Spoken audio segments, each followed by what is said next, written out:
제가 강단에 쓸 때 성도님들이 이제 교회에 오시는 모습이나 이제 여러분들의 모습이나 얼굴의 표정을 봅니다.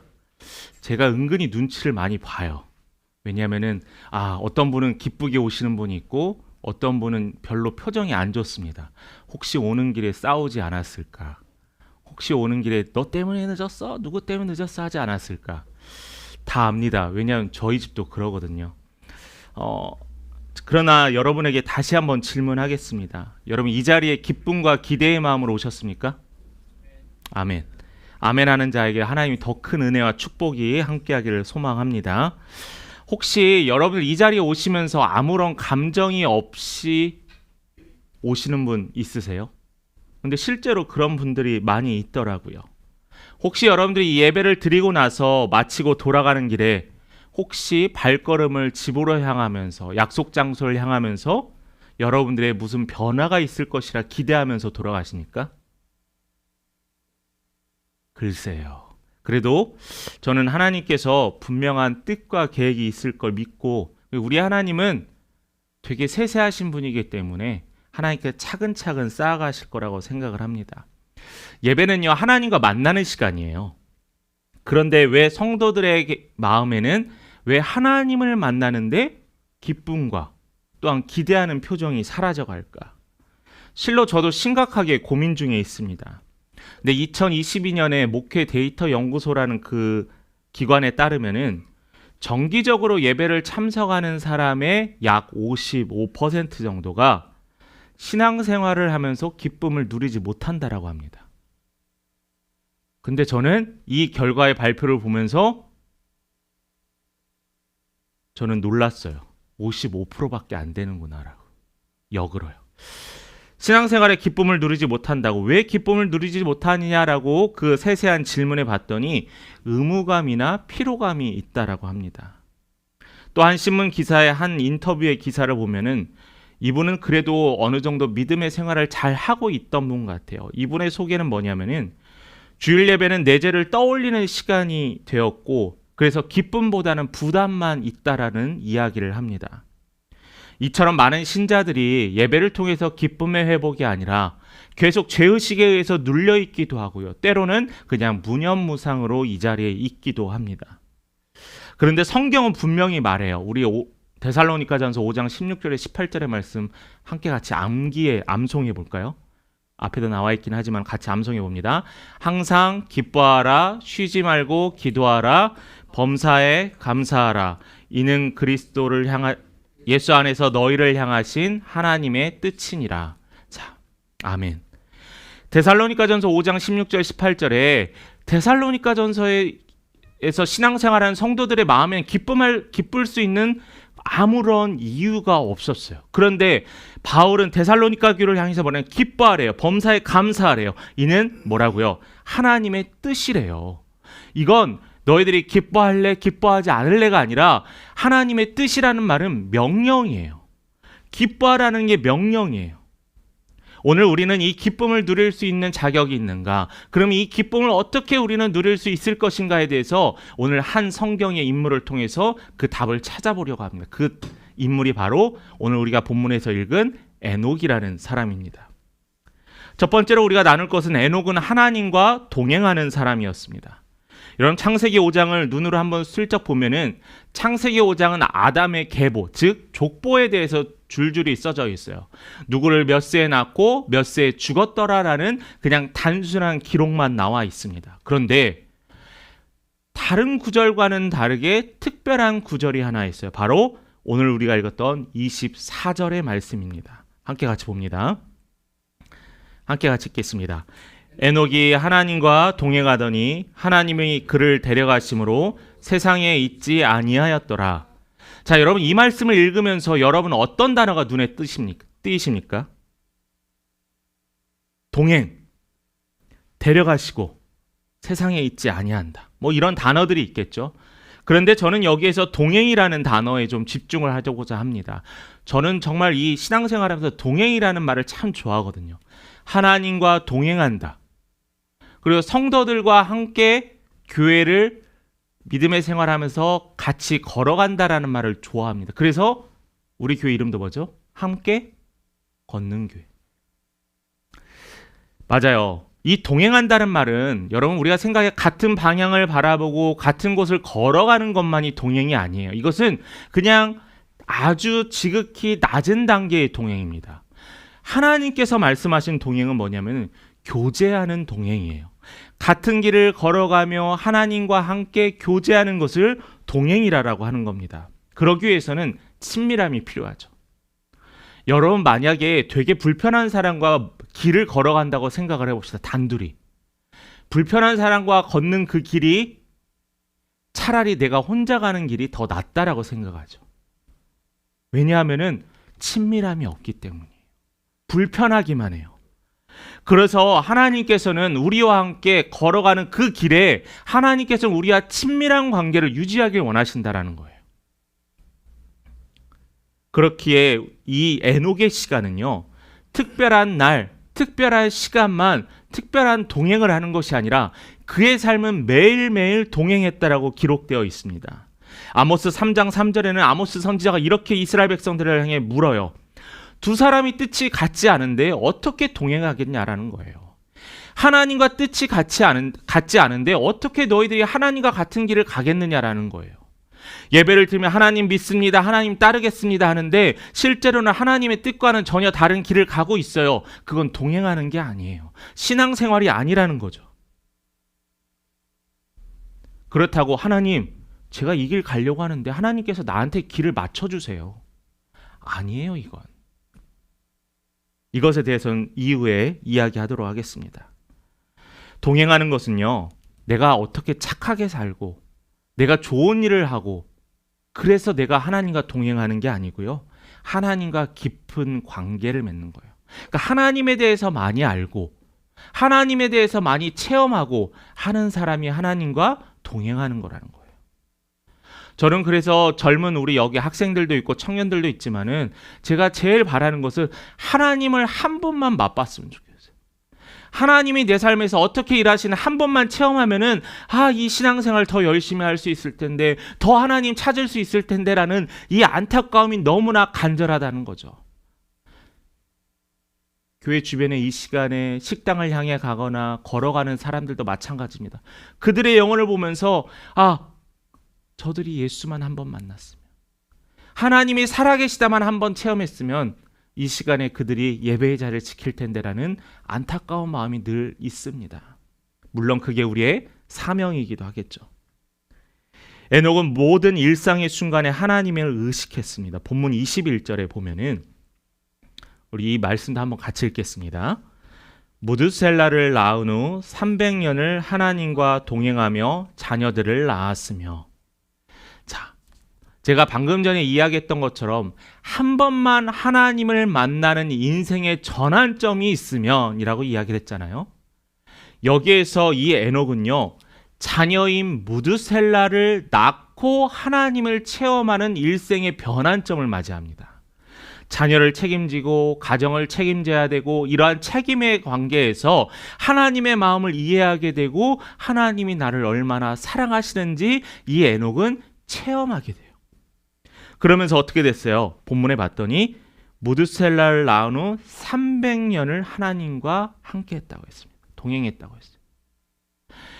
여러분, 잠시 전에 한 번의 일생의 한 번의 경험이 아니고요. 이 경험을 했더니 그의 인생의 이후에 있을 그 시간 300년 동안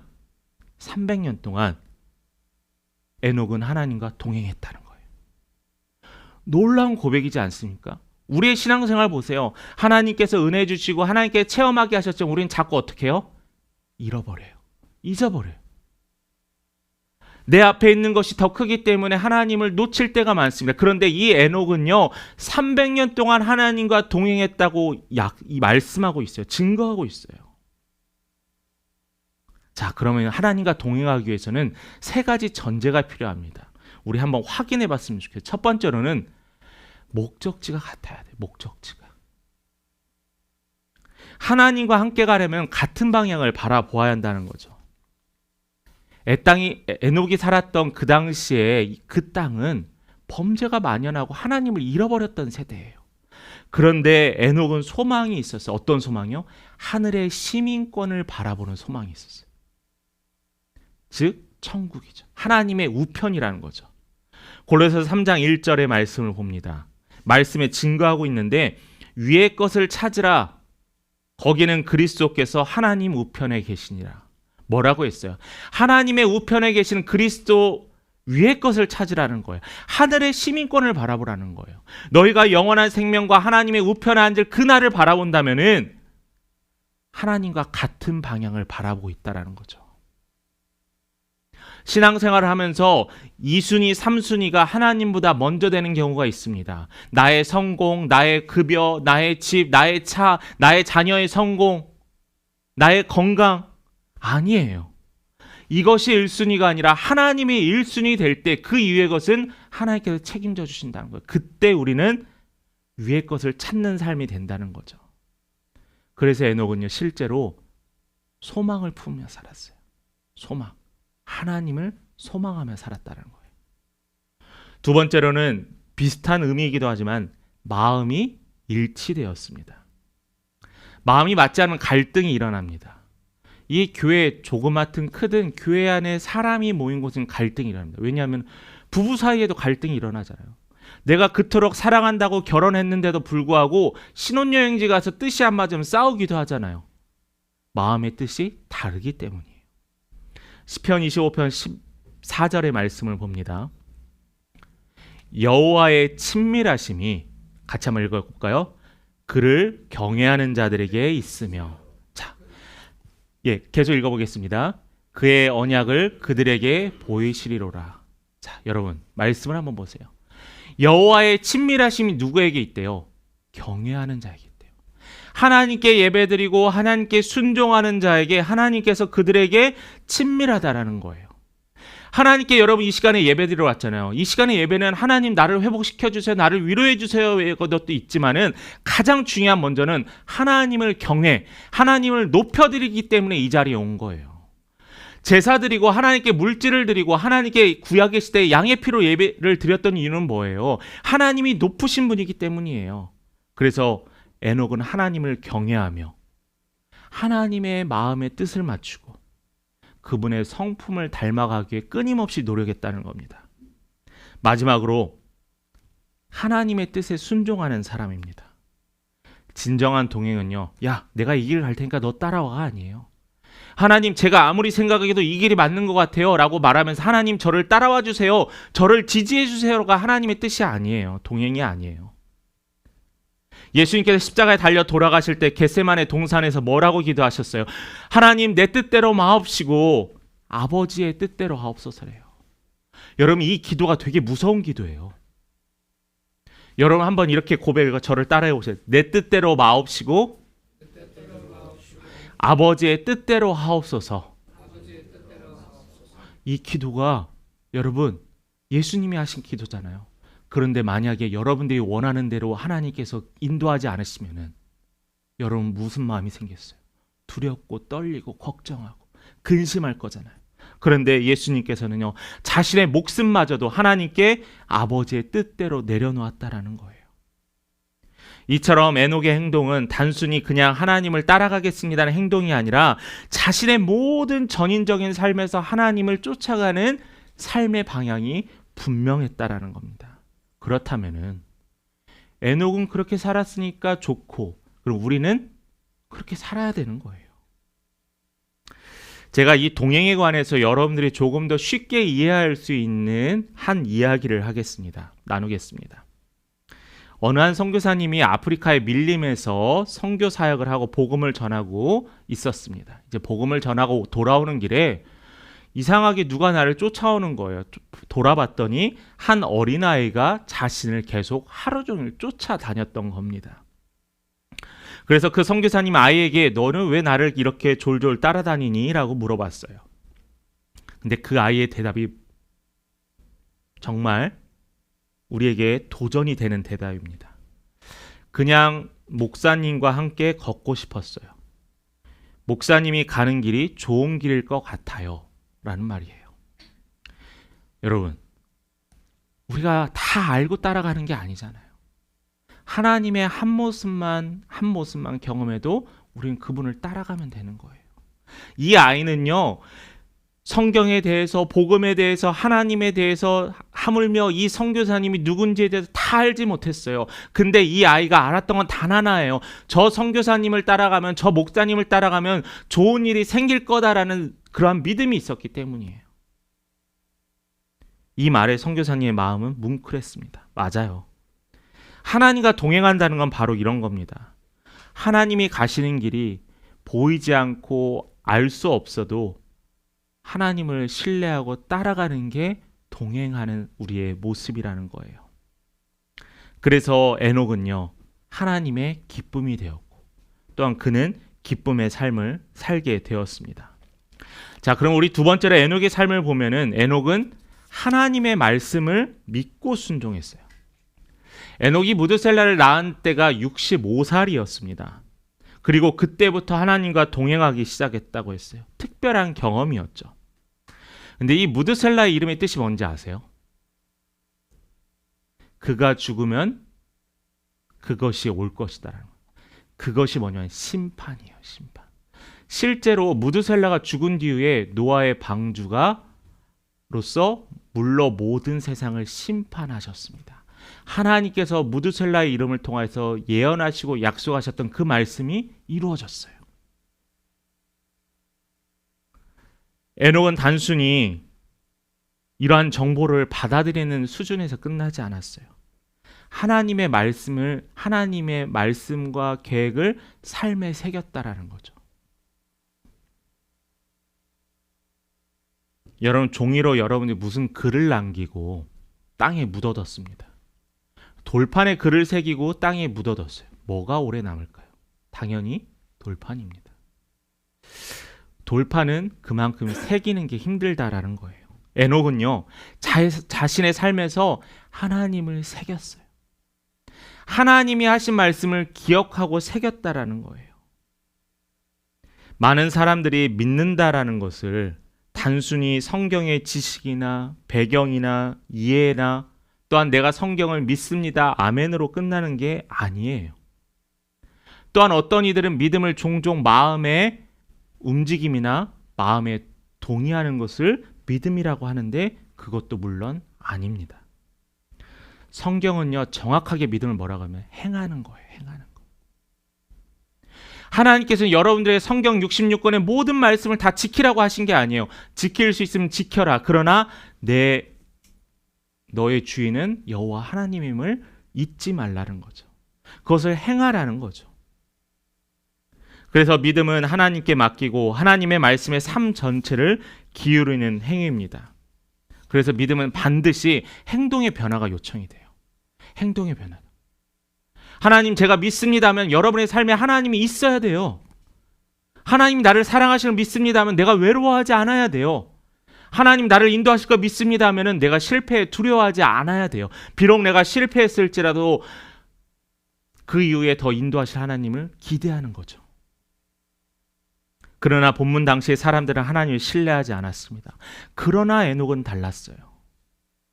심판의 메시지를 듣고 그 말씀을 두려워함과 경외함으로 받아들였다는 거예요. 이게 바로 하나님의 말씀에 반응하는 거거든요. 에녹은 하루의 시작을 하나님 앞에 열고 일상에서 하나님의 말씀을 기억했고요. 또한 하나님의 시선으로 자신의 삶을 해석했습니다. 여러분 기억하세요. 중요한 말씀입니다.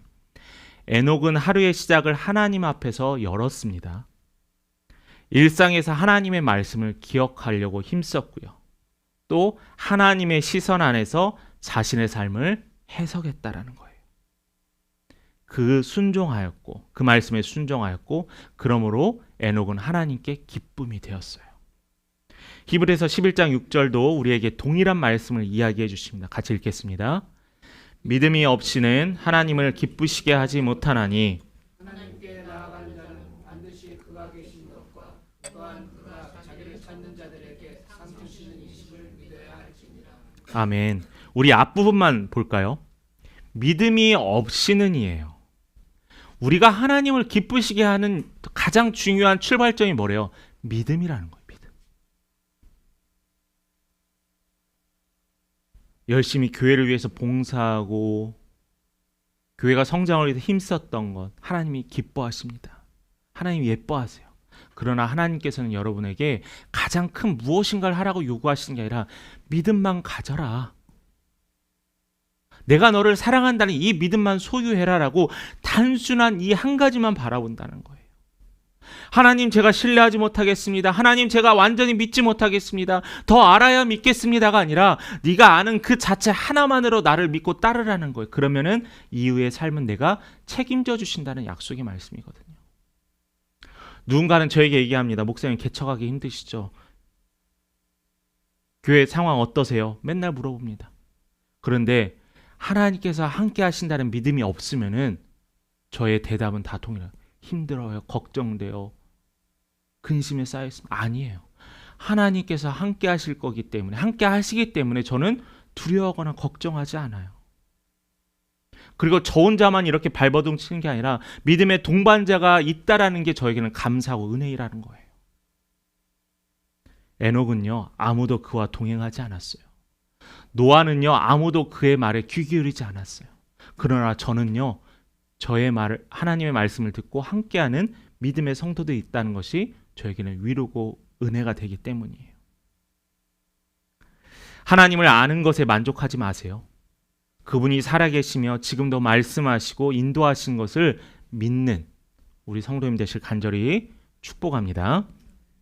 세 번째로 우리가 함께 나눌 말씀은 여러분이 바라는 기쁨의 원천이었다는 겁니다. 하나님과 동행하는 것이 기쁨의 원천, 근원, 시작이었다라는 거예요. 세상은요 점점 어두워집니다. 그렇죠?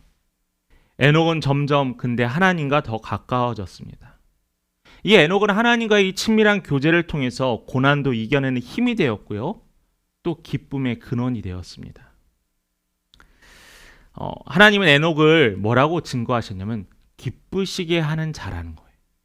그러니까 에녹의 순종과 에녹이 하나님의 말씀을 지켜 행하는 것에 인해서 하나님이 기뻐하셨대요. 즐거워하셨대요. 그런데 하나님께서는 그의 모습을 통하여서 기뻐하셨고 뿐만 아니라 에녹도 하나님이 기뻐하시는 것을 통하여 자신도 기뻐했다라는 거예요. 자, 그렇다면 우리에게 명확한 명령이 있지 않습니까? 기뻐하라라는 거예요. 기뻐하라.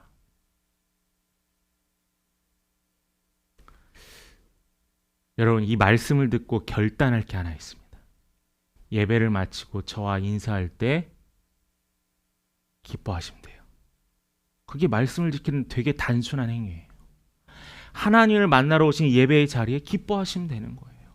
하루의 월요일에 시작을 시작하면서 내가 일할 곳, 내가 가야 할 학교가 있는 것에 기뻐하시면 되는 거예요. 여러분, 이게 기쁨입니다.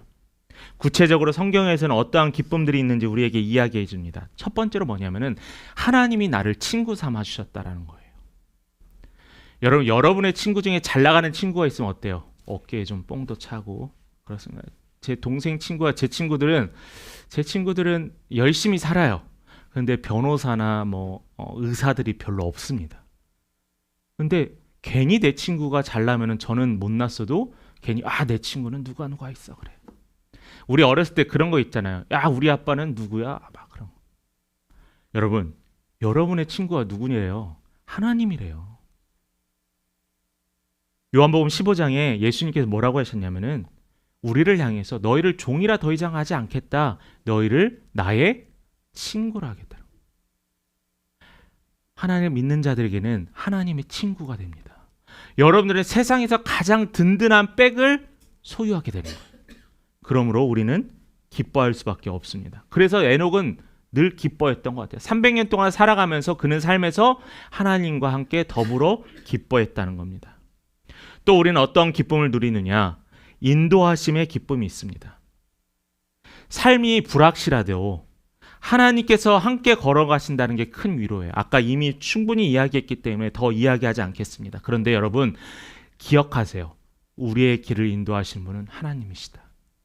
지금 당장 내 눈앞에 있는 결과로 지금 여러분들의 삶을 전체를 평가하지 마세요. 우리의 마지막 때에 하나님이 평가하실 겁니다.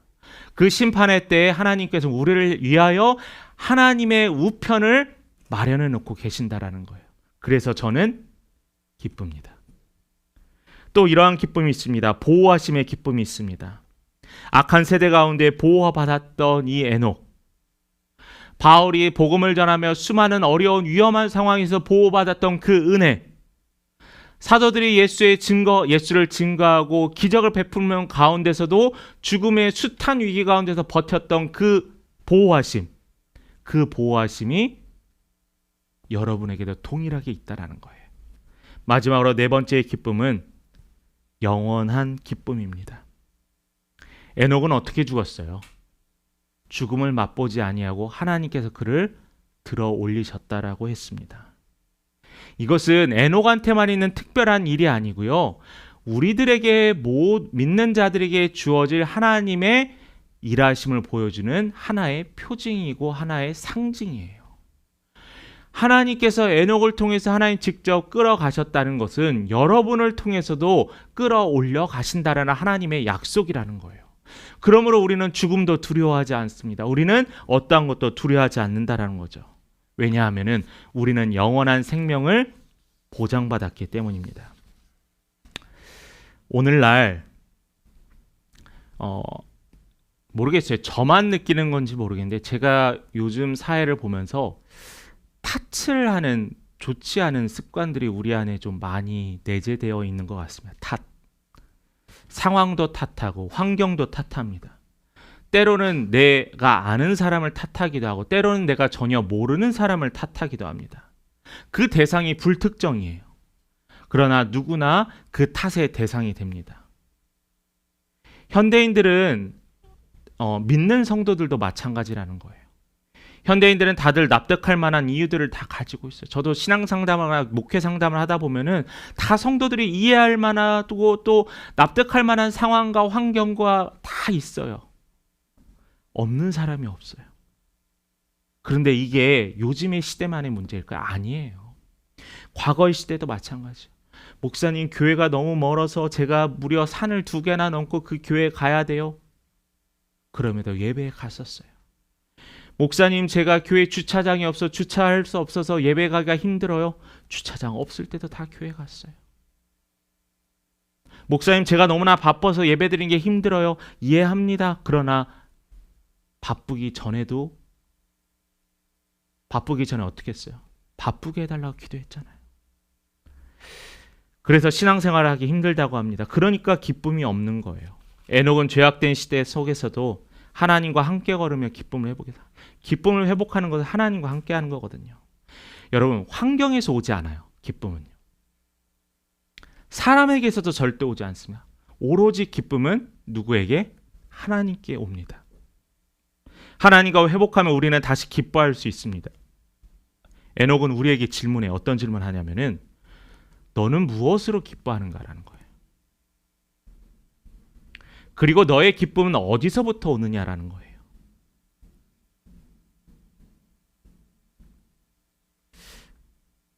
우리 학생들, 어른들도 마찬가지예요. 연예인들 좋아합니다. 연예인들의 일거수일투족을 보기도 하고 요즘은 라방이라는 것을 연예인들과 직접적으로 대화도 합니다. 제가 며칠 전에 공항에 좀 누구를 환송하러 갔었는데 공항에 가는 길이 멀잖아요. 여기서도. 그런데 각자 그 사람들이 연예인들이 공항에 간다는 그 이유 하나만으로 사진 찍으러 곳곳에 모입니다. 참 대단해요. 왜요? 그 연예인을 한 번이나 보고 싶으니까요. 그 연예인을 보면은 기쁘니까요.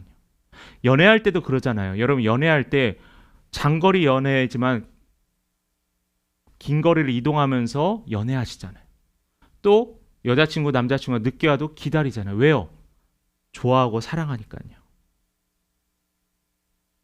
그런 것과 마찬가지입니다. 이사야서 41장 10절의 말씀에 보면은 두려워하지 말라, 내가 너와 함께하리라. 놀라지 말라, 나는 내 뭐가 되죠? 하나님이 되죠. 나는 누군가의 하나님이 아니라 여러분의 하나님이 되는 거예요. 나의 하나님이 된다는 거예요. 자, 그럼 이제는 우리는 기쁨을 찾기 위한 선택의 기로에 놓여 있습니다.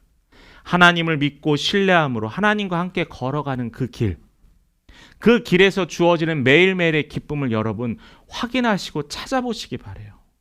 그 기쁨을 누리시고 그 복된 삶이 여러분의 삶이 되길 간절히 소망합니다. 말씀을 마칩니다. 우리는 종종 기쁨이 사라진 시대를 살아가기도 합니다. 여러분 박장대소 하면서 웃어보신 적 있으세요? 많은 분들이 별로 없대요. 그냥 피식? 설교 때도 물론 제가 재미있는 위트와 뭐 그런 걸 안 섞더라도 가끔 우리 성도님들이 피식만 해도 저는 기쁩니다. 예, 피식만 해도. 근데 하나님이 보시기에 우리들의 조그마한 미소에도 하나님 얼마나 기뻐하실까요? 근데 하나님은 더 기대하시는 건데 우리에게 박장대소를 원하는 거예요. 내가 만들어진 이 창조물을 보면서 하나님 너무나 기뻐요, 너무나 즐거워요 라는 이 박장대소를 원하신다는 거예요. 하나님 기가 막히십니다. 저는 걱정했는데요. 하나님이 이렇게 길을 인도하셨군요 라고 하면서 시간이 지났더니 확인하게 돼요. 그러면서 저는 하나님이 나를 잊지 않고 사랑하시는구나 라고 확인하며 기뻐합니다. 여러분, 기쁨은요, 환경이 아니라 하나님과의 관계에서 오는 거예요. 오늘날 우리도 감사의 제목이 있을 때만 기뻐하는 경우가 있습니다. 일이 잘 풀릴 때, 건강할 때, 원하는 일이 이루어졌을 때 이런 것에 기쁘고 감사하는 것은 누구나 할 수 있어요. 그러나 하나님의 백성은요, 이러한 것에 따르지 않고 우리는 상황과 환경에 따르지 않고 기뻐할 수 있는 믿음을 소유해야 한다는 거예요. 왜요? 하나님 우리의 기쁨을 주실 거기 때문입니다. 에녹이 누렸던 기쁨은 하나님 그 자체에서 오는 기쁨이었습니다. 저는 여러분들에게 큰 것을 바라거나 소망하지 않습니다. 여러분들의 입술로 하나님이 존재하심에, 하나님이 임재하심에, 하나님이 동행하심이 여러분의 기쁨이라고 고백하기를 저는 간절히 기도합니다. 우리는 이런 믿음과 함께 기쁨을 누리시길 바랍니다. 주님을 믿고 신뢰하며 이 하나님이 주시는 영원한 기쁨이 여러분의 삶에 늘 매일매일 함께하길 간절히 소망합니다.